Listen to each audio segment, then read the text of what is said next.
Bachir, pour commencer dañu génn ci le 3 avril muy traditionnel discours à la nation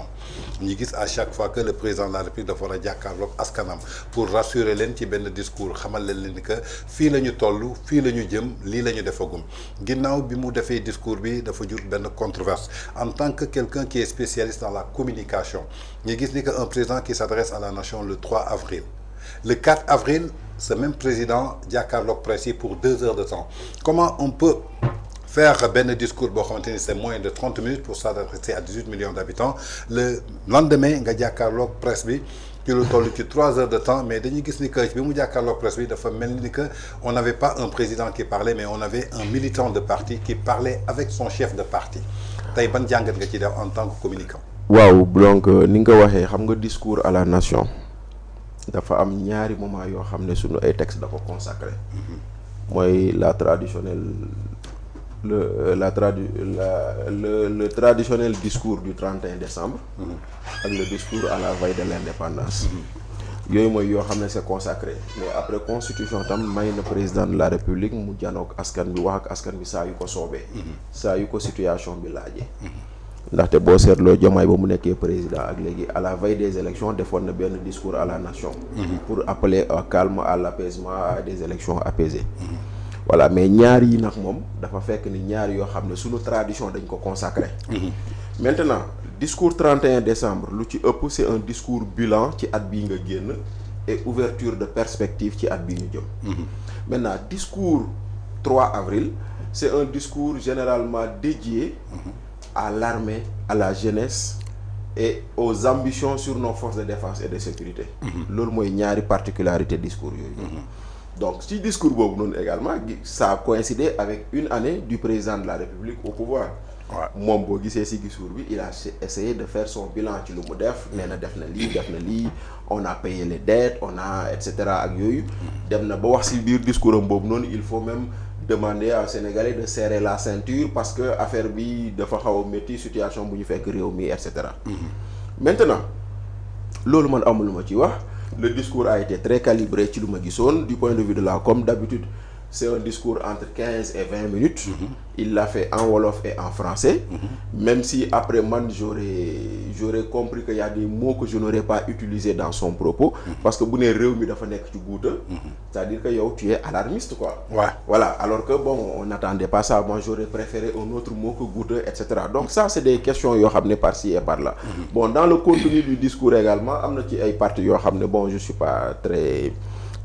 mais maintenant tu en viens le lendemain, le 4 avril. Le 4 avril, le président de la République fait une conférence de presse. Moi, je suis dans le format pour l'instant, je ne suis pas dans le fond. D'accord. Format bi, Tange, man dama jàpp ni la présidence gagnerait à avoir un format au maximum avec 2 médias. Xam nga nag aujourd'hui bu leen fàtte ni interview c'est un moment de communication. Donc dès l'instant que c'est un moment de communication yow yaay tànn fooy dem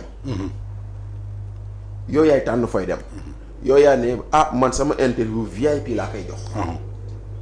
keneen mu ne non man sama interview fee laay dem donc si tu as d'abord le choix mais un président de la République qui parle forcément ñëpp dinañ ko déglu kon soxlawul ngay jël ñu bëri teg leen ci plateau bi man si sama gis-gis maanaam pluralité journaliste yi ne woon ci plateau bi. du ko jar woon sa gis-gis. non du woon sama gis-gis sama gis-gis moo doonoon le président s'adresse au grand maximum à 2 groupes de presse. xam nga lu tax loolu. mooy permettre interactivité bi am relance yi mën a am. parce que bu ngeen bëree quand on doit distribuer la parole vous êtes 4 5. ils sont 6 je crois. ils sont 6 maintenant boo waxee balaa ngaa waxaat xëy na yow la question que tu as posée président tontu wu ci comme ni nga ko bëggee ñu ne non on donne la parole à monsieur Ba. ak yooyu noonu donc tu vois. du am relance quoi donc clarté. du am relance par rapport à expliquer ci sénégalais bi lu mu waroon savoir. voilà man moo tax man j'aurais suggéré qu'il y ait une interview avec maximum 2 groupes de presse. tout en sachant que quel que soit le groupe de presse choisi président de la République wax ça intéresse tout le monde. beneen bi gis nañ fi mu def interview France 24. lu tax boolewuñu France 24 ak RFI. lu tax boolewuñu France 24 ak TV5. lu tax boolewuñu France 24 ak Le Monde pourquoi ñu war a boole journaliste sénégalais yëpp ci benn interview. mu ngi noonu donc moi j'aurais aimé voir le président faire une interview avec maximum de maintenant beneen bi temps 3 heures de temps de discussion c'est trop c'est trop tey jii boo génnoon def fi sa micro trottoir nga ne Sénégalais yi qu'est-ce que vous avez retenu de l'interview du président de la République Macky Sall am na lu muy def ci suuf le peuple bi def pression ci justice bi chroniqueurs yi ñooy opposants yi léegi bu jàllee ñett yooyu néew na loo si boolewaat loo xam ne mën nga ne lii nit retenir na ko ci discours boobu or kilifa bu waxee ba pare kay war nañ mën a am lu ñu retenir ndaxte lu ñuy wax toujours en communication entre ce que je pense dire ce que je dis comment je le dis ce que je pense dire ce que je dis comment je le dis qui l'a entendu yaa ngi may dégg qui l'a compris et qui l'a retenu et qu'est-ce qu'il a retenu à la fin nee nañu en communication il y a 9 possibilités de ne pas se faire comprendre 9 entre yow li nga xalaat ba si nit ki fu mu jëm kon ça veut dire quoi ba moo tax ñu naan leen boo leen di wax que ça soit court clair et concis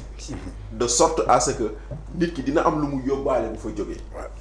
mais man def très franchement après 3 heures ñetti éléments yi nii boo si génnee jàppuma leneen d'accord donc ci biir loolu xam naa format bi rek laa toll ni ne wax ma si biir fond bi après nañ si voilà dina ñëw après ci fond bi ñëw ci éléments yi nga jàpp yi dañuy ñëw ci Omar Ba bokk ci cellule cadre Gëm Sa